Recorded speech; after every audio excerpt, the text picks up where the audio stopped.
Do you have an early 2000s or 2010s Cayenne, Audi, or Volkswagen SUV? Has the mount around your drive shaft bearing gone out? Is your drive shaft making a bunch of noise? Are you concerned that this might happen?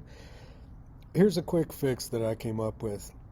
My name's Tad Simmons. I'm an engineer, and I've come up with this patent pending solution for just restoring the drive shaft back to its original strength and smooth operation.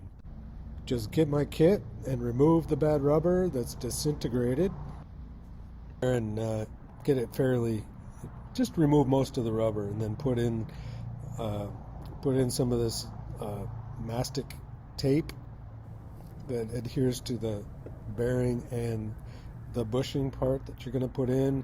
Wrap this bushing in there, slide the bracket on, strap it in, bolt it back in, and you're on the road. Everything's good.